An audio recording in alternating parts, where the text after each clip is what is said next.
Our hearts beat to the city streets. We began to feel the fire. Good evening guys, welcome back to my channel. আবার একটা চিনি blog নিয়ে আমি তোমাদের সামনে চলে এসেছি। আজ এসেছি India International Grand Trade Fair, যেটা অর্গানাইজ করা হয়েছে city square ground, New Town, Kolkata. আর যেটা 29শে নভেম্বর থেকে শুরু হয়েছে, চলবে টিল 15 ডিসেম্বর অবধি। এখানে এন্ট্রান্স ফি আছে 30 টাকা করে। তো টিকিট কেটে ঢুকে পড়েছি, একদম প্রথম স্টলে এখানে এসেছি। এখানে হচ্ছে পুরো তোমার যত রকমের, বাই দ্য ওয়ে তার আগে বলে নিই, এখানে কিন্তু বিশ্বব্যাপী প্রায় 1 লক্ষ প্রোডাক্ট দিয়ে এটাকে সাজানো হয়েছে।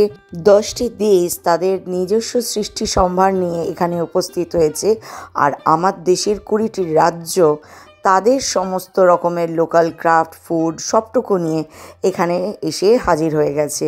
এখানে ফ্যাশন থেকে শুরু করে হোম ডেকর, ফুড স্টল নানা রকম আছে। এই মুহূর্তে আমি হোম ডেকরের ওখানে আছি, তো তোমাদেরকে সেটাই দেখানোর চেষ্টা করছি। এখানে একটা জিনিস, আমি ফার্স্ট টাইম কোনো ট্রেড ফেয়ার অ্যাটেন্ড করলাম, বাট আমার কাছে ছিল যেখানে খুব এক্সপেন্সিভ হয় সমস্ত জিনিস। বাট এখানে আমি ফার্স্ট টাইম এসে একটা জিনিসের কথাই তোমাদেরকে রেকমেন্ড করব, যাদের আর্জেন্ট রিকোয়ার্ড আছে বা হয় না ছেলে মেয়ের বিয়ের ব্যাপার থাকে, তো সেটার জন্যই এখানে এই মুহূর্তে যে এই যে ধরো প্যাকেজ যেটা ওদের আছে, একটা ড্রেসিং টেবিল আছে, আলমারি আছে, খাট আছে, এগুলোতে ওদের যা প্যাকেজ আছে তার উপরে 50% ডিসকাউন্ট দিচ্ছে এখানে উপস্থিত প্রত্যেকটা, মানে গদরেজ থেকে শুরু করে প্রত্যেকটা সবাই এখানে কিন্তু ডিসকাউন্টে দিচ্ছে। অর্থাৎ একটা সেট ধরো 1,16,000 টাকা করে দাম। আমি একটা জিজ্ঞাসা করছিলাম, মানে আলমারি আছে, তারপরে হচ্ছে খাট আছে, তারপরে হচ্ছে একটা ড্রেসিং টেবিল দেবে, 1,16,000 টাকা দাম, কিন্তু এই মুহূর্তে নিলে কিন্তু ডিসকাউন্টে আছে। এই যে দেখছো সোফা কাম বেড, এইটার দাম আমাকে বলেছিল 65,000 টাকা, এটা ডিসকাউন্টে আছে, তো এটা ডিসকাউন্ট 50% আছে। আর এইখানে যে আমি এসেছি না, এদের এই বড় যে খাটটা দেখছো, আর ওই যে ওয়ার্ড্রপ দেখছো, আর একটা ড্রেসিং টেবিল, এইটা ওরা আমাকে বলছিল 1,30,000। এইবার ধরো 50% ডিসকাউন্ট দিয়ে তোমার কাছে যে দামটা হবে। ফলে দুর্দান্ত কালেকশান, কিন্তু একদম ডিসকাউন্ট দিয়ে যে প্রাইসটা পড়ছে সেটা হচ্ছে জাস্ট আনবিলিভেবল। সুন্দর না ঠাকুরের আসনগুলো আছে, যেগুলো আমরা ফ্লিপকার্ট, অ্যামাজন, যেগুলো অনলাইনে আমরা দেখতে পাই। এরপর দেখো ঘরটাকে সুন্দর করে সাজাবার জন্য নানা রকম একদম সাজসজ্জা নিয়ে হাজির ইন্টারন্যাশনাল ট্রেড ফেয়ার। আমার এই শিব ঠাকুরটার যে পিছনে যে অ্যাম্বিয়েন্সটাও ছিল, এটাও বেশ সুন্দর লাগলো। একটা বড় দেওয়াল কোক বা পার্টিশন ওয়াল করবার জন্য এটা বেশ ভালো লাগবে। আর এখানে খুব সুন্দর দেখো এরকম লাইটগুলো এসছে। এই লাইটগুলো কিন্তু আমাদের বিধাননগর মেলাতেও প্রচুর আসে। তো আমার যেহেতু হ্যাঙ্গিং করার মতো জায়গা নেই, তো আমার একটা এরকম স্ট্যান্ডের ওপর নেওয়ার ইচ্ছা আছে। আর এই দোকানটাতে ভিডিও করা অ্যালাউ ছিল না, তবুও আমি যাবার পথে যেটুকু পারলাম করলাম। ঘর সাজানোর জন্য ভীষণ সুন্দর জিনিস এসেছে, আর জিনিসটা ভীষণ ভালো। এখানে পারমিশন পেয়েছিলাম, যে জায়গাগুলোতে ব্লগ করা যাবে না তাদের দোকানের সামনে লেখাই আছে এখানে ভিডিও নট অ্যালাউড। আর বাদবাকিদের কাছে জিজ্ঞাসা করে পারমিশন নিয়ে তবেই আমি ব্লগ করেছি। এইখানে প্রত্যেকটা শপে ঘর সাজানোর জিনিস এত বেশি ছিল, মানুষের ঢল একদম নেমে গেছে। এই একটা আমার নেওয়ার ভীষণ ইচ্ছা ছিল, কিন্তু এগুলো আমি নিইনি। সব আমি অপেক্ষায় আছি, বিধাননগর মেলা আসলেই আমি সেখান থেকে এবারে রুম ডেকরের জন্য প্রচুর জিনিস কিনবো ভেবেছি। তোমাদেরকেও ঘুরিয়ে দেখাবো আমাদের বিধাননগর মেলা। আর বিধাননগর মেলার কিন্তু সেন্ট্রাল পার্কে কিন্তু বাঁশ লাগানো শুরু হয়ে গেছে, মেলাও প্রায় চলে এসছে। তো ভীষণ এক্সাইটেড থাকি আমি বিধাননগর মেলা নিয়ে, যেহেতু একদম বাড়ির কাছে। আমি যে কতবার যাই, কতবার ঘুরি, আর কত জিনিস যে বাড়ি আসে তার কোনো হিসেব নেই। তো এখানেও ট্রেড ফেয়ারে সবই ভালো আছে। শুধু এই যে সামনে দেখছো, এটা একটা কাশ্মীরি শপ ছিল, তাদেরই ট্র্যাডিশনাল কাঠের কাজের জিনিসপত্র পাওয়া যাচ্ছিল। খাট ছিল একটা পুরো রাজকীয়, ওখানে ভিডিও করা অ্যালাউ ছিল না, তাই ডিটেলসে দেখাতে পারলাম না। ঠিক রাজার পালঙ্ক আর কি, কিন্তু বেশ দাম। আর এখানে প্রচুর দেখলাম ঠাকুরের মূর্তি পাওয়া যাচ্ছে, এগুলো পিতল বা ব্রাসর হতে পারে।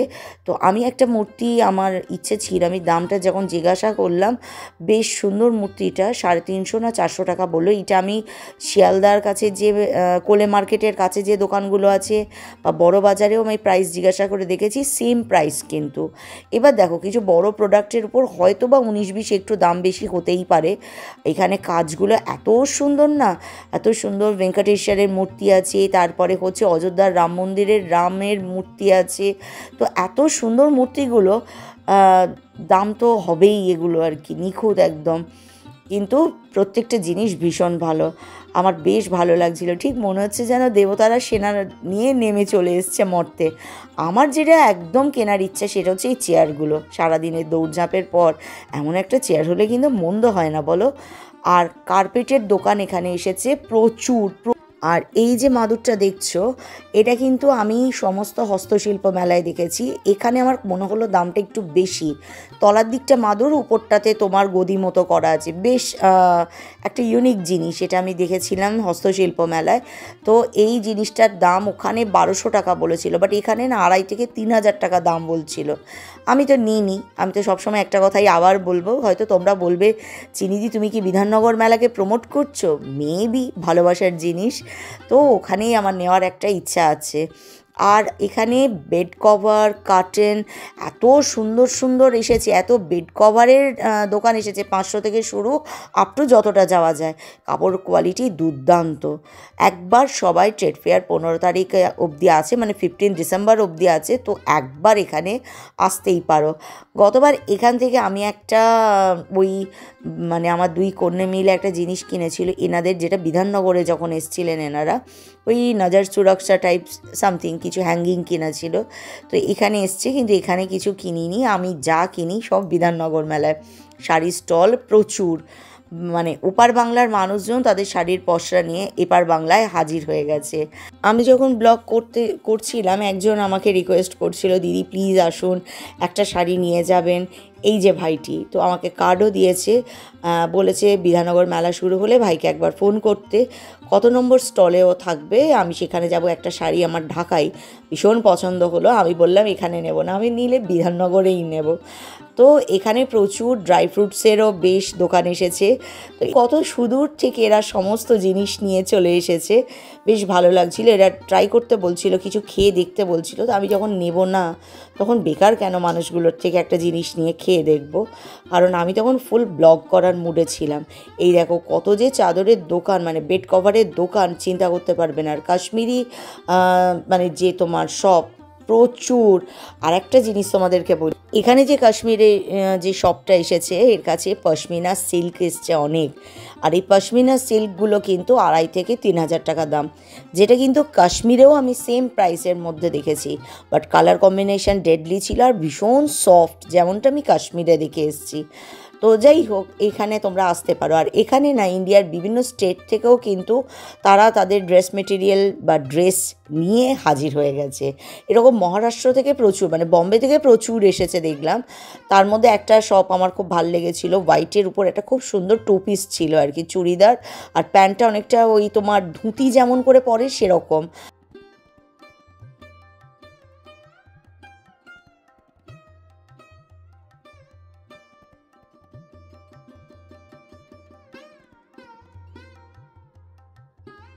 $999 চুড়িদারের পিস ছিল প্রচুর। আর বাঁদিকে একটা দোকান আমি ক্রস করে যাচ্ছি, এই যে দেখো, এদেরকে মনে হয় ইনস্টার ফেসবুকের দৌলতে আমরা সবাই চিনে গেছি। এদের যে তেলটা আছে পাওয়া যায় এদের কাছে, সেটা লাগালে নাকি বিশাল বড় চুল হয়।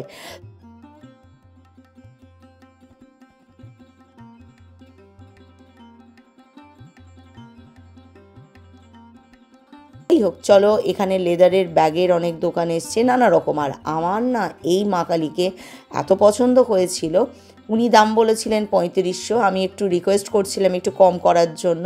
তো যাই হোক, বিধাননগর মেলার জন্য ওয়েট করি, সেখানে তো প্রচুর আসবে। এবছর একটা সরস্বতী ঠাকুর নেওয়ার ইচ্ছা আছে। প্রতি বছর সরস্বতী পুজোর পর মাকে বিসর্জন দিতে আমার ভীষণ খারাপ লাগে, তাই ঠিক করেছি এবার একটা শ্বেতপাথরের সরস্বতী ঠাকুর কিনবো।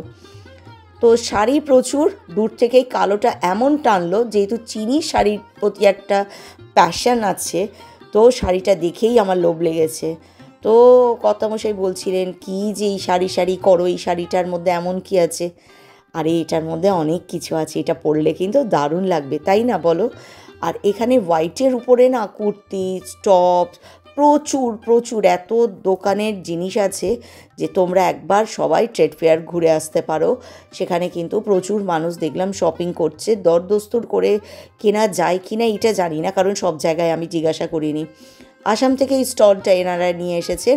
এখানে মেখলা মানে অনেক মেখলা পাওয়া যাচ্ছিল। কটনের এটা ছিল, আর যেটা অরিজিনাল যে মেখলাটা আমাকে দেখাচ্ছিল এটার দাম ১,৫০০ টাকা বলেছিল।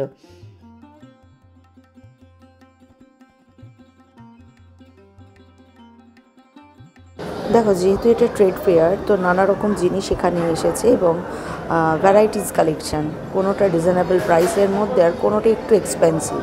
তো যেটা রিজনেবল প্রাইসের মধ্যে, যেটা মধ্যবিত্তের নাগালের মধ্যে, সেই জায়গাগুলোতে গিয়ে আমি দাঁড়িয়েছি, কভার করার চেষ্টা করেছি। এখানে কিছু লং কোটস ছিল যেগুলো ধরো তোমার 1,500 থেকে শুরু টিল 7,000 প্লাস অবধি। জাস্ট যাবার পথে জিজ্ঞাসা করলাম। আর এখানে 3 পিসের যে পিসগুলো সেগুলো বিক্রি হচ্ছে 999-এ। প্রচুর মানুষ জমায়েত হয়েছিল। আর আমার এইটা খুব ভালো লেগেছিল। এটা 5,000 ছিল এর প্রাইস। এনারা এসছেন বম্বে থেকে। আর এমনিতে প্রচুর কালেকশান এসেছে, যার যেটা ভালো লাগবে সেটা নেবে। এই স্টলে আমার একটা গলার হার একদম সাইডে দেখো রাখা আছে, ওটা খুব পছন্দ হয়েছিল। বাট প্রাইস উনি বললেন 1,৫০০ টাকার মতো। আমি বিধাননগর মেলার জন্য ওয়েট করব। বিধাননগর মেলায় এক ভাই আসে, সেই ভাইয়ের কাছে আমি কিনি নানা রকম। তো যাই হোক, এখন এই মুহূর্তে ফুড কোর্টে ঢুকে গেলাম। বাই দ্য ওয়ে, আমার আজকে মঙ্গলবার, মাতা রানীর পুজো থাকে বাড়িতে, তো সে কারণে আমাদের বাড়িতে টোটাল নিরামিষ। তো ফুড কোর্টে ঢুকেছি কেন জানো? কী এসেছে সেটা তোমাদেরকে তুলে ধরার জন্য। ভেলপুরি, ফুচকা, চাট, নানা রকম কাবাবস, যা খেতে চাইবে সব আছে। আমার একটা জিনিস খাওয়ার একটু ইচ্ছা হয়েছিল, সেটা হচ্ছে পিঠে পুলি। আর সাধারণত আমি বিধাননগর মেলায় না, তোমরা কারা লইট্টা ফ্রাই খেতে ভালোবাসো, আমার খুব ভালো লাগে। বাট এখানে এক পিস লইট্টা ফ্রাইয়ের দামে কি না দেখাচ্ছিল 180 টাকা। ওরে বাবা, এর থেকে অনেক কমে আমি বিধাননগর মেলায় পেয়ে যাব। তাই জন্য এক তো মঙ্গলবার, এটাও আমার ইচ্ছা করছিল না, দামটা অনেক বেশি। তো আমার ভীষণ ইচ্ছে ছিল 1 কাপ তন্দুর চা খাওয়ার জন্য, কিন্তু মেয়েকে টিউশনে দিয়ে এখানে এসেছি, যে কারণে আমি কিন্তু একটুও দাঁড়াইনি। তো আমি জাস্ট মেলাটাকে কভার করেছি, বেরিয়ে চলে গেছি। তাই ফুড কোর্টে বসে খাওয়ার মতো কোনো ব্লগ করিনি। আর দামটাও একটু তুলনামূলকভাবে একটু বেশি। তো যাই হোক, দেখতে থাকো।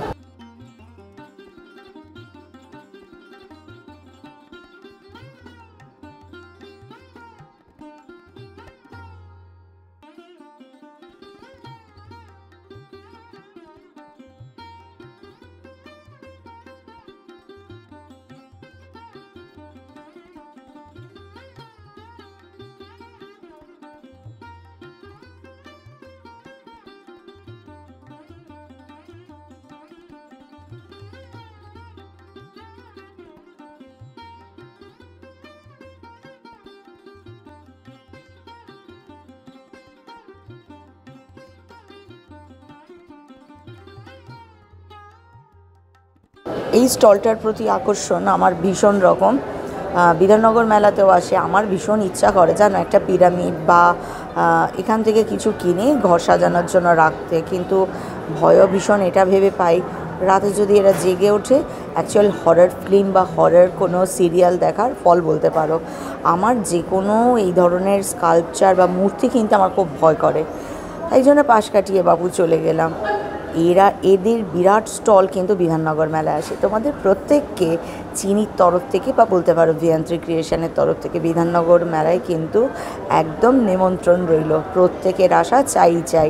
আমার বিধাননগর মেলা বিশাল বড় হয় আর সেরা মেলা। এই স্টলটার ভিতরে মানে এই প্যাভিলিয়নের ভিতরে আমি বেশি দূর যাইনি। কেন যাইনি, যদি তোমরা আসো তোমরা বুঝতে পারবে। আমার জিনিসগুলোকে দেখে ভীষণ রকম একটুখানি মনে হচ্ছিল যেন কেমন কোঁচকানো বা একটু কোথাও কোনো ড্রেস একটু ময়লা মতো ছিল। তো এমন কোনো জিনিস আমার দেখানোর ইচ্ছা নেই যেটা একটা ডাউট বা একটা কোয়েশ্চেন মার্ক তৈরি করবে। তাই জাস্ট এক চক্কর দিয়ে যখন চোখে কাছ থেকে দেখলাম, তেমন জিনিস তোমাদের দেখাবো না যেটা খুব একটা ভালো নয়। আমি সেটাই দেখাই যেটা আমার ভালো লাগে। তো যাই হোক, বেরিয়ে চলে আসলাম। তবে এখানে কিন্তু চুড়িদার পিসগুলো দারুণ এনেছে কাশ্মীর থেকে। তো তো এগুলো দেখতে থাকো, কেমন লাগলো কমেন্ট বক্সে কমেন্ট করতে কেউ ভুলবে না কিন্তু। আর যদি ভালো লাগে জানো তো কী করতে হবে, একটা লাইক শেয়ার সাবস্ক্রাইব করে দিও কিন্তু।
বিভিন্ন দেশের স্টল এসেছে, এক্সক্লুসিভ সব জিনিসপত্র এসেছে। আমার সব থেকে ভাল লেগেছে গদরেজ ইন্টেরিয়ার আর ডামরোর যে ওদের যে মানে তোমার প্যাকেজ দিচ্ছিল, আমার ভীষণ ভালো লেগেছে। এক্সচেঞ্জ প্রাইসও দারুণ দিচ্ছে, ডিসকাউন্ট আছে ভালো রকমের। আমার এই দুটোই ভালো লেগেছে। আর সেরকম শাড়ি তো প্রচুর এসছে, কিন্তু বিধাননগর মেলা ছাড়া শাড়ি নেবো না, তো সেটাই মোটামুটি এখন অবধি ঠিক করে রেখেছি। তো কেমন লাগলো কমেন্ট বক্সে কমেন্ট করতে কেউ বলবে না, কিন্তু আশা করি তোমরা সবাই খুব খুব ভালো আছো, সুস্থ আছো, সাবধানে আছো, মুখে একটা চড়ো স্মাইল দিয়ে আছো, যা চিনি তোমাদেরকে দেয় তোমরা সকলের মাঝখানে ছড়িয়ে দাও। নিজের খেয়াল রাখছো, নিজের বাবা মায়ের খেয়াল রাখছো, নিজের ফ্যামিলির খেয়াল রাখছো, আর নিজের বাড়ির পুচকোগুলোর খেয়াল করতে অবশ্যই রাখছো। চলো টাটা।